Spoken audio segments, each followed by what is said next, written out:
Hey there, and welcome to Go Far Girl, the podcast where women share the stories that changed them one journey at a time.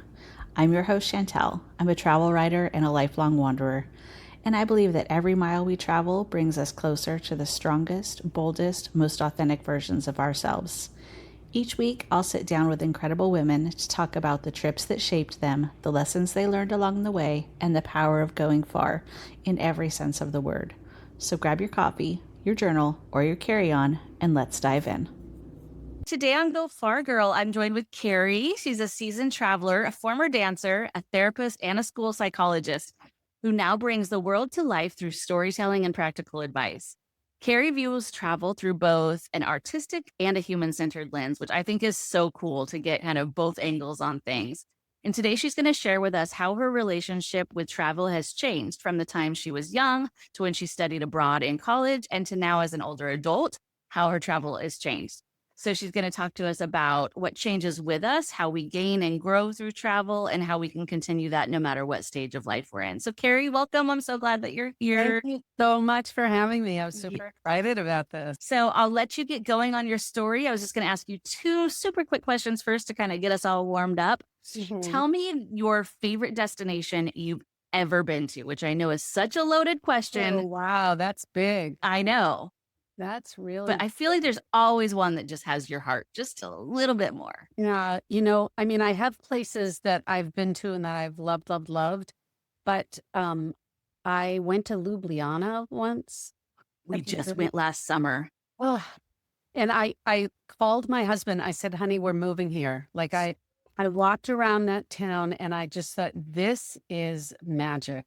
Like I just loved it there. I The love, love, love. entire country is magic. It's gorgeous. It, It's gorgeous and lovely and quiet and tiny, and nobody sort of knows about it somehow, and yes. the colors. And yeah, no, I really, really want to go back there. I want to go back in the winter. I want to see, all the seasons. Yes. Yeah. I'm so happy you said that because, like you said, no one ever talks about Ljubljana with me. And it's so, oh my gosh, we had the greatest time. I love that. All right. So take us back. Let's start. What was your earliest travel memory? How did you kind of get started? Was your family traveling all the time? And then I'll just let you go. Okay, thanks. So I grew up in Massachusetts. Worcester, Massachusetts is about an hour um, west of Boston. It's the heart of the Commonwealth, the heart of the Commonwealth.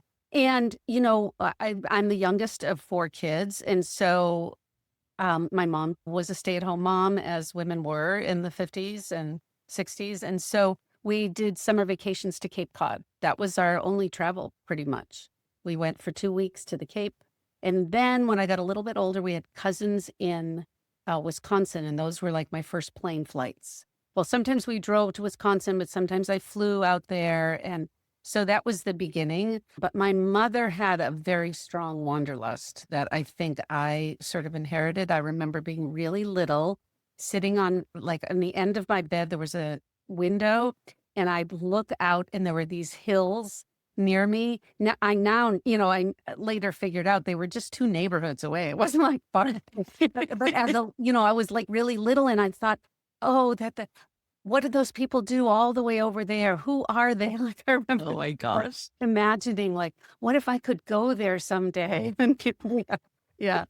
So anyhow, so I think I inherited that wanderlust, at an early age. And then my parents started to travel more. I think that's what happened. My siblings sort of grew up and moved out, but then my dad's business was taking them places, and then I was the only one home alone. So, they could leave and go traveling more to Europe and Japan and doing bigger kind of trips.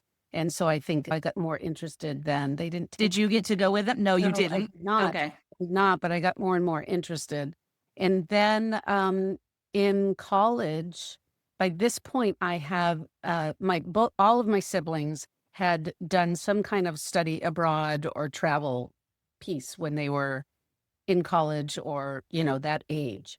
And one of my sisters had been to Israel and met her husband. And so by the time I was in college, David was part of our family, and Israel was a big part of our sort of family. And my mother had visited, maybe my dad had gone also. I'm Jewish, and that was like an interest for me. So it was not a popular thing when I was in college for kids to do their junior year. I mean, now everybody does that, but Mhm. it was not a thing. And so it was kind of a big deal. I had to sort of organize with, you know, the school and credits and all of that. And anyhow, I figured out how to go to Tel Aviv University for a semester. And a couple of my friends also went with me. And, it was, I mean, it changed my life. It was amazing, right? I had a great time. I learned Hebrew. I met some really amazing friends. The school part was really not that important. I took classes and I was a dance major at my college. So I was supposed to be taking dance classes in Tel Aviv. And I went sometimes and I pretty much didn't go a lot. Every weekend we were away. Once I made this group of friends, we were off and running the whole time. And Did you stay with a family or did you guys have your own apartment? no, I was in the dorms. Oh, in the dorms at the In the school. dorms at Okay. the school.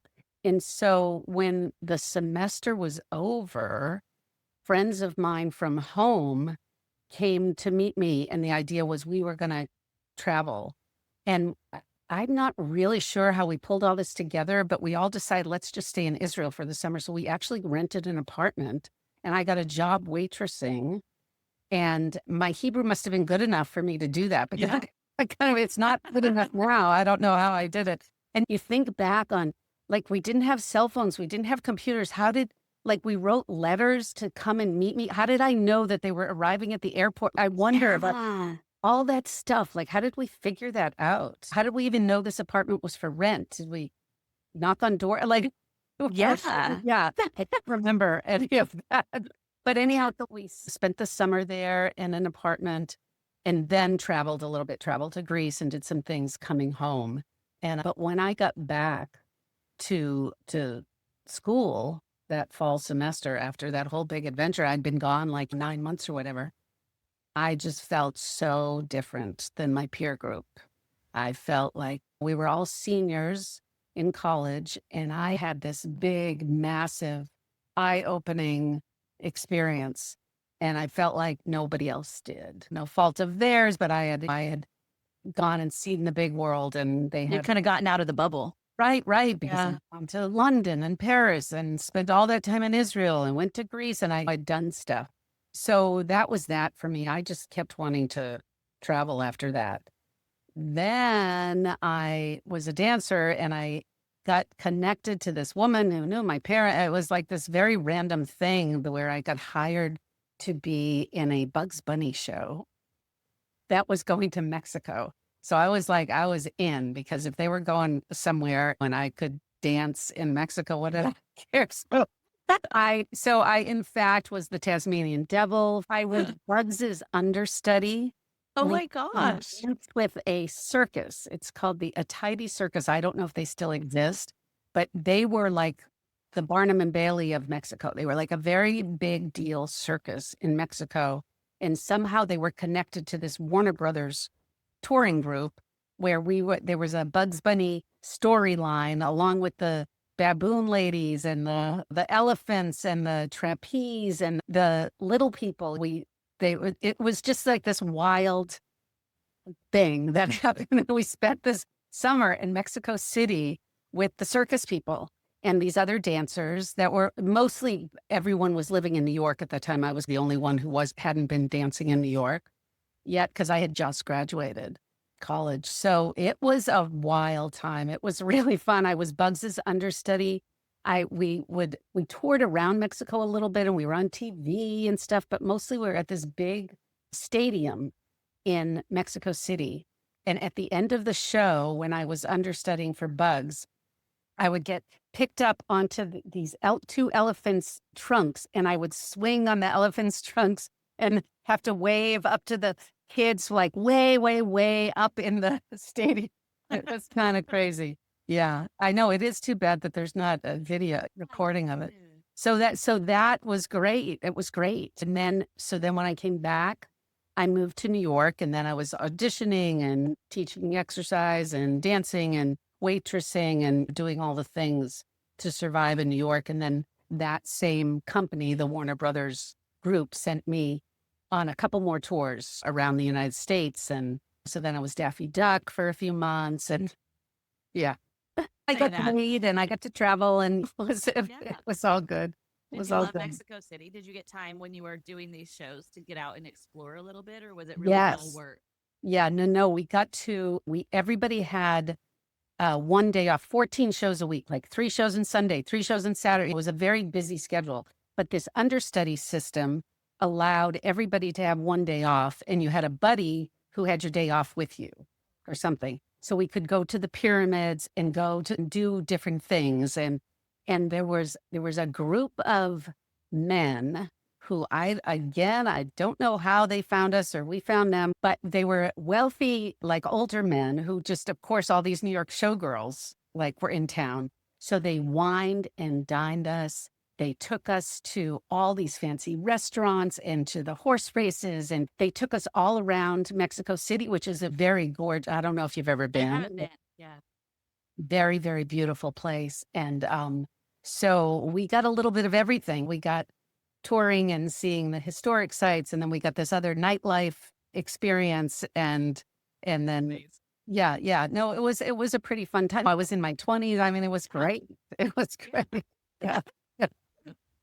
Yeah. It Wow. was good. I want to go back to Tel Aviv real quick before we get too Yeah. far into your story. Tell me about that when you got there. I'm sure it's just a totally different world than what you're used to in Massachusetts and school. What kind of struck you the most? What did you feel? How was that when you first got off the plane and you were like, okay, I'm here now in Israel?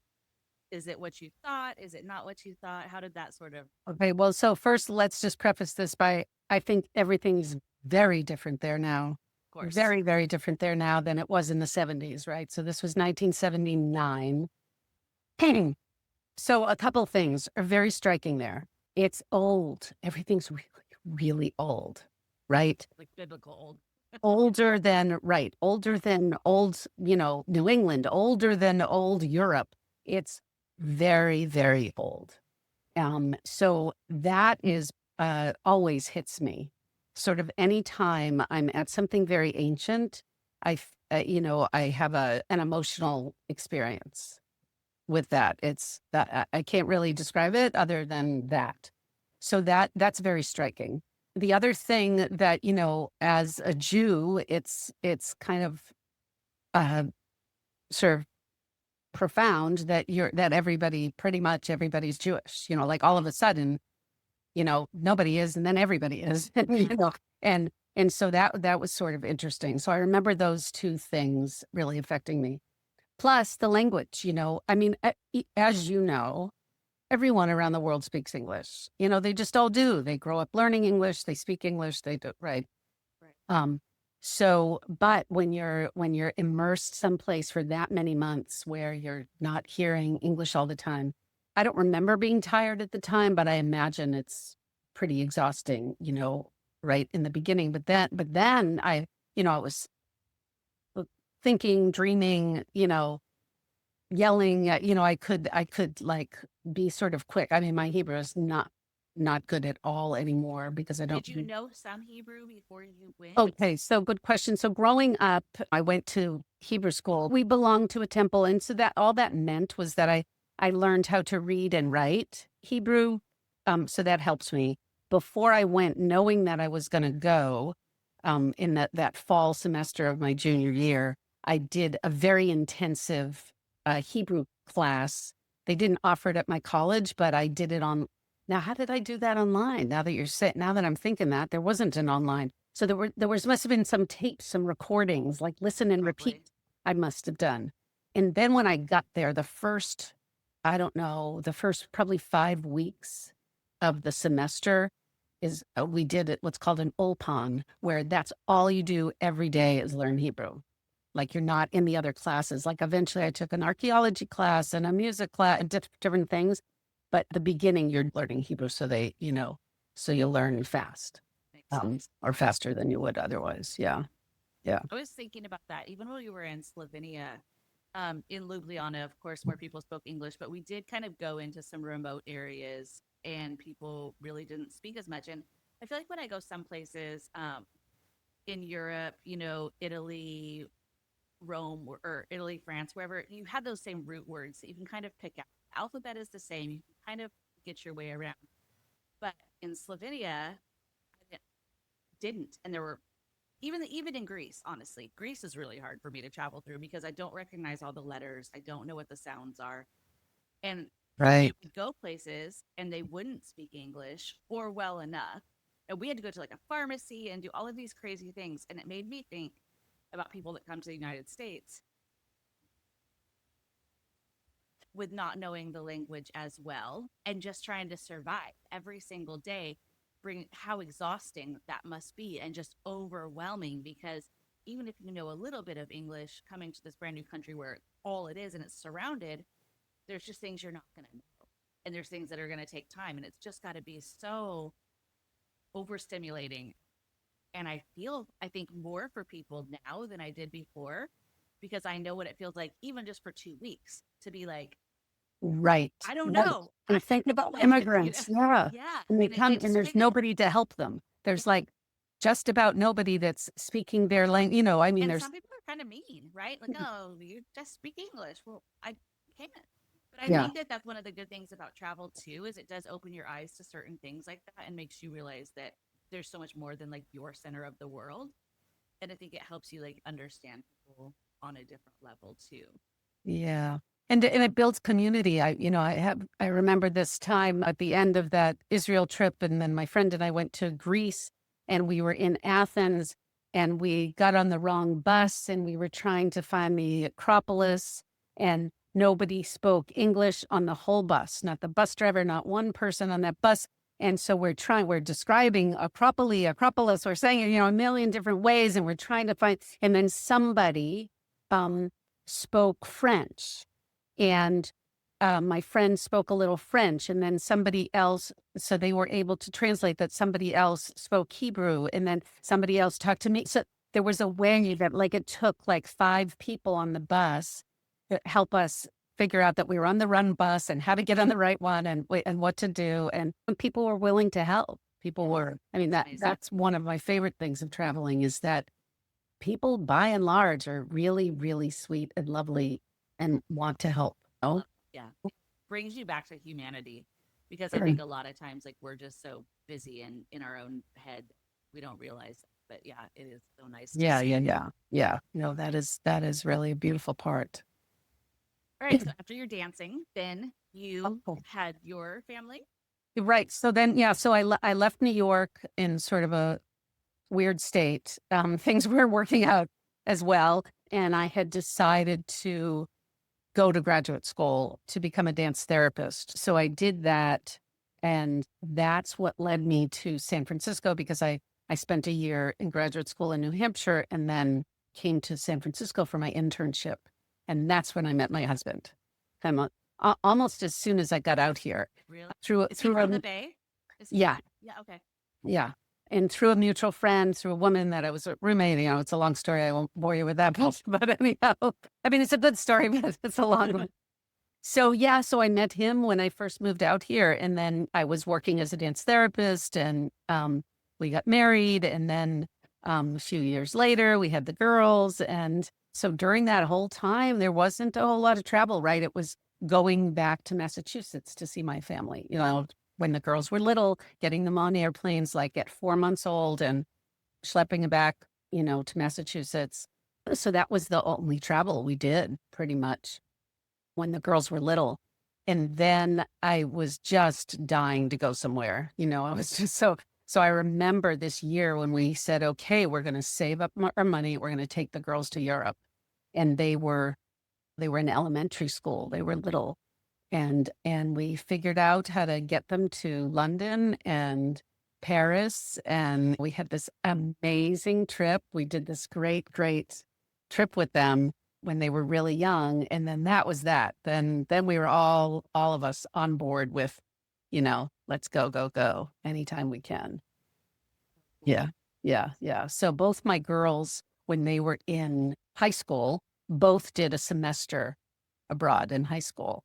One went to Brittany and the other went to Belgium. Oh, wow. Oh, yeah. And then, of course, I had to go and visit them. Yeah. Right. Yeah. Yeah. So traveling with kids when they were little was a lot different, obviously, than traveling with them now and as young adults. Um, you've done it, I'm sure. Yeah. You have to really, really just accept the fact that, you know what, you're not going to see the whole Lou.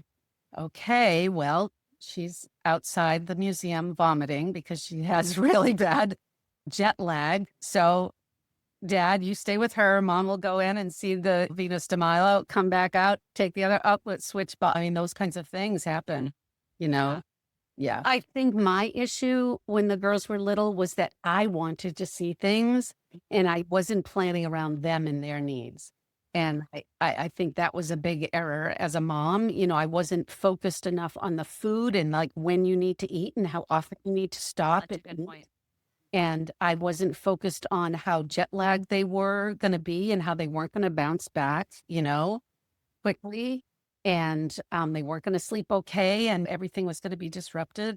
And like, I needed to go see the queen. I get me to Harrods. Yes. But it didn't work out. It totally didn't work out. Like my little one, that very first trip, she really didn't feel well every day from waking up until about I remember like 11 in the morning or noon, then she would feel fine. So it must have been her whole little body and her whole little system. And right. And so I was it took me a while not to be like anxious and frustrated and like just be patient. And this is it. So I learned some hard lessons in the beginning. Yeah. It's part of it though, right? Right. Right.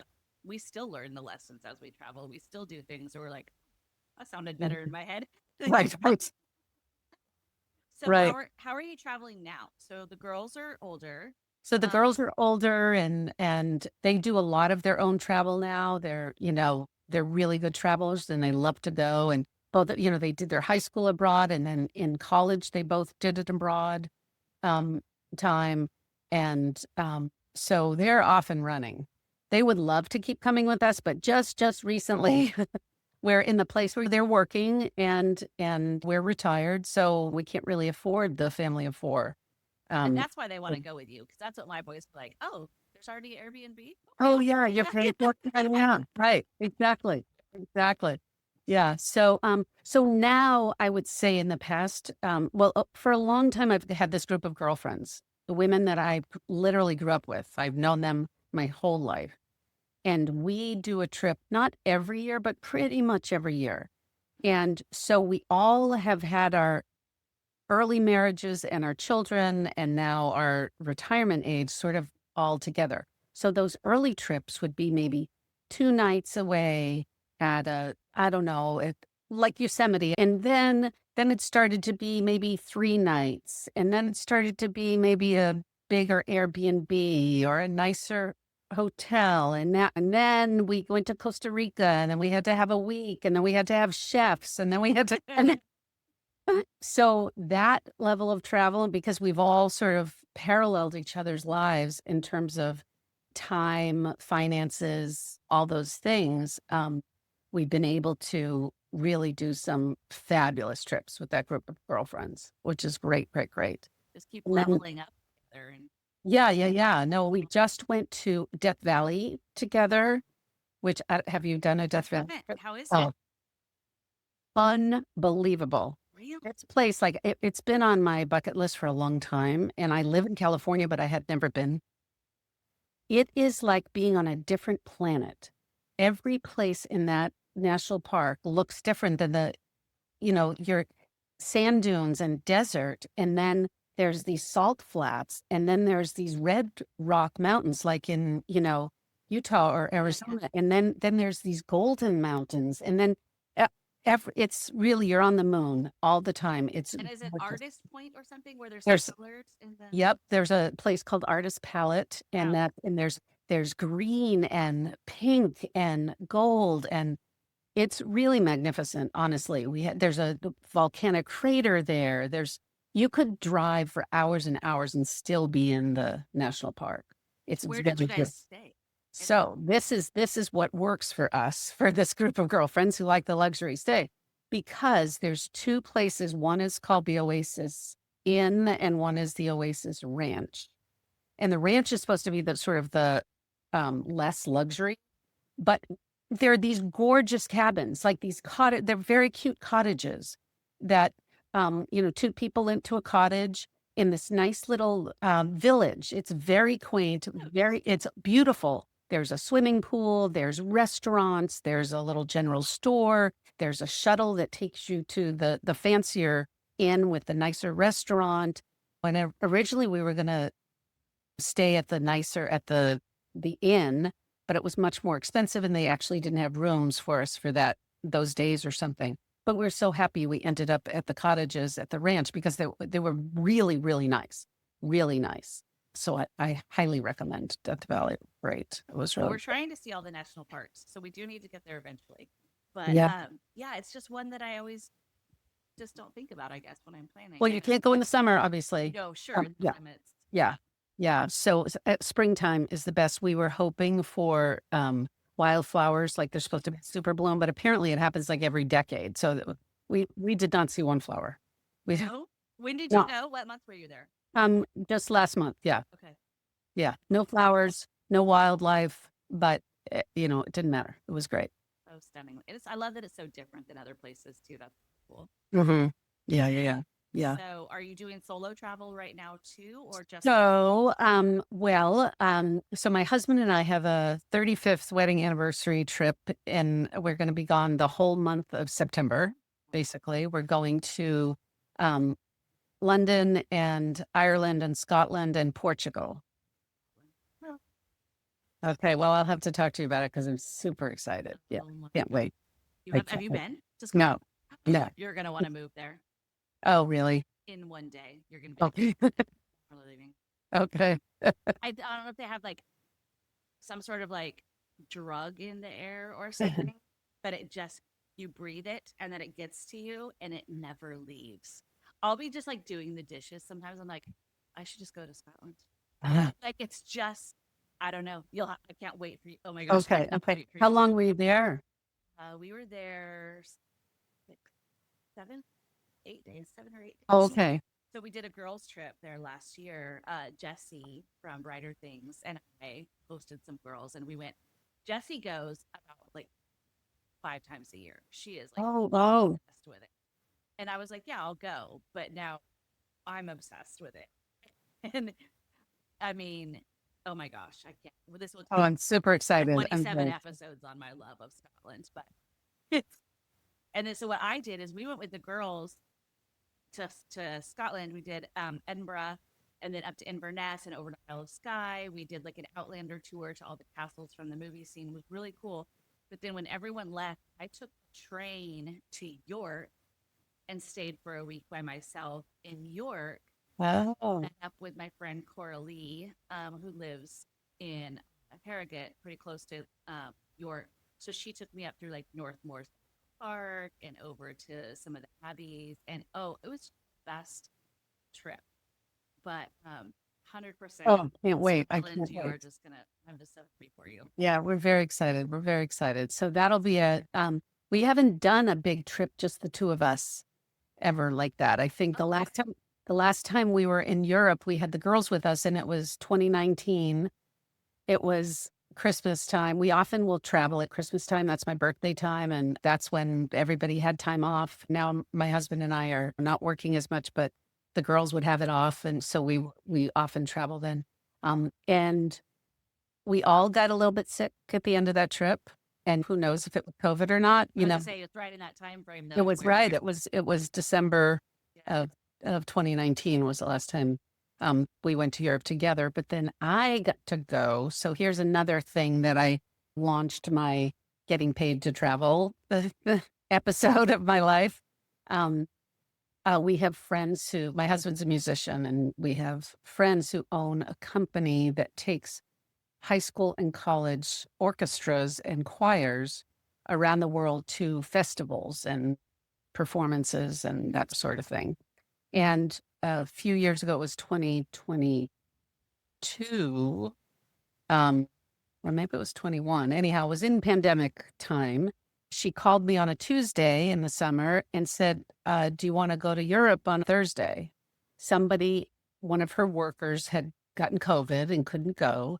And it was a 3-week trip with, like 200 families of high school students and traveling. That's when I got to go to Slovenia. We went to Czechoslovakia. We went to Dresden. We had Vienna. It was fabulous. It was great. So I got paid to go. I met fabulous friends. I had work, but it was being on the bus with the families and the other tour guides who were sort of taking us around, and then the kids were performing, um and it was like, oh my God, I've arrived. I'm literally getting This is the paid. life. Yeah. And 5-star hotels and all the meals covered and all it.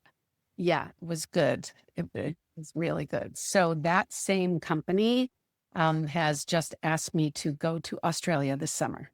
Of course, you said no. I was like, Fair oh, who wants for to do you. that? Yeah. I'm not going to Sydney. Oh my God. Yeah. I'm so excited. Super excited. So I'll be like with the group for like 4 days. So I have like a week in Sydney that I'm sort of officially getting paid for. And then my friend, one of these high school friends, is going to come and meet me. And then we're going to go to the Great Barrier Reef. And I know, it's good. It's good. Is the life. So talk about like how things evolve. Now I'm like, hey, you know what? If we are going to go do this, then, I'm going to spend the money I'm making on the trip because I want to stay at the really nice place in this Fitzroy Island. Send me to the resort or send me, I mean, it's July and the weather's not, it's not, It's going to be super hot because it's winter. it's winter, but apparently Great Barrier Reef is like in the 70s. Yeah. That time of year. So, right. So I don't feel like, back to just sort of how I'm evolving as a traveler, I don't feel like, not that I have tons of money, but I also feel like I'm not willing to budget and worry and, that way that we used to have to travel, like Sleep on the ground or in a hostel or something. well, yeah, definitely not with the backpack and the hostels anymore. I mean, I did that in college and that was that. But even now, I want to stay at a nicer place and I want to eat at the nicer places and I don't want to sort of worry about those things, or I want to be able to take an Uber or a car instead of like figuring out the public transportation with my suitcase and my, Sure. that kind of thing. I just, yeah, I'm just not willing to sort of struggle as much. Not that it's like a big struggle. I know that sounds, No, I know what you're but you saying. know what I mean? Like Sure. I want to enjoy the reasons I'm there and not have all those transitions be stressful. I love that. Mhm. I think Yeah. I think we earned that though. I think we put in our time Mhm. with the other things. And it's funny because I used to say, I'll just get the cheapest hotel because it's just a place to sleep. And so my husband got really used to that. But now when I travel, he's like, it's a really nice place. I'm like, oh yeah, we are staying somewhere like with Yeah. we're not doing this. So it's funny that you said that. It makes me feel valid because I'm like that too. I'm like, he's like, well, it's just a place to sleep. I'm like, and it's going to be dang comfy too. I want 27 pillows and I want it to smell delightful and I want it to, like about Right. And you want to feel safe and you yes, want, and all those things. And like you were saying, you're exhausted sometimes when you're traveling. And so you want to be able to be comfortable and and have it be clean and nice. Yeah. Yeah. So I don't, compromise on some things now that I used to. Like I remember when my oldest was in New Zealand for her study abroad. So I took my younger one and we went and we had an amazing, amazing trip. But it was November and it rained and we're like schlepping our suitcases like through the rain, trying to get to the car rental place and everything's breaking and fall, and like, no, and it was like, what, you know what? I don't want to do that anymore. I want to think about it. Right. So, what would you say the one piece of advice you have for women right now? Like, no matter what stage they're at, if they're like, oh, just it's not going to work at this stage of my life. What would your be advice? You've been through all the Um, different stages. You've done the hard stuff. You've done the fun stuff. What would you say to someone who's kind of I would say make it happen. I would say that, I think finances are a thing that really hold people back from doing things, or maybe that's an excuse. Maybe they're nervous to go, and so they say, "Oh, I can't afford it," that kind of thing. So I think that it's really good for women to get out there, especially if you've been working your whole life and you've been the mom and you've been doing all the things for other people. I think it's really good so you can go local. You don't have to, it doesn't have to be some huge major trip, right? It can be local or it can be an organized tour. I think this works really well for a lot of people. Not my thing, but people, cruises or, these group tours, like you said, that you took a group of women on shore. So that feels organized and safe. And I know people who are doing National Geographic tours, or everybody's offering amazing tours. And yeah, they might be costly, but that's a good way to get out there, especially people my age or older. There are lots and lots of senior tour companies, and you're paying for the convenience of not having to worry, not having to think about the itinerary, not having to take your bags in and out of the hotels and the stuff. You're paying for that too, and you're just able to experience it without the chaos. right, and they tell you where to eat, and they've bought the plane tickets, and they're handling all those things. So I think that if women are tentative, then that's a good way to start. Or literally just a weekend away, by yourself or with your girlfriend is great. It could be in your town. If you get a different hotel in your town and just Right. don't be in your own life. Right. Yeah. Yeah. I love that. All right. Where can people find you? Where can they follow you and catch up? Carrie We all got to Green. see Sydney. We got to Yeah. see No, Scott. that's right. That's right. I have a lot. I have a lot to write about. Well, I'm at carriegreenzin.com, and my Instagram is Carrie Greenzin, and my Facebook is Carrie Greenzin, and everything is Carrie Greenzin. So it's easy to find me. Yeah. All right. I'll have some links for those down in the transcript Okay, so people great. click on them easy. But thanks so much for hanging out. Thank you. It's so good to catch up with you. Absolutely. Fun. All right, everyone. Thanks for joining us today. And we're going to be back next week with another episode from Carrie. She's going to tell us all about New York, which is one of her favorite travel places. All right. We'll see you then. Thanks. Bye. Bye.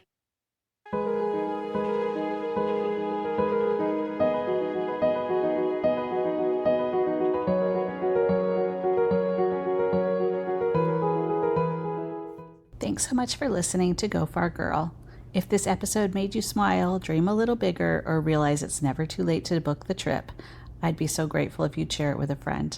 And hey, we've got an amazing group of women waiting for you inside our Facebook community.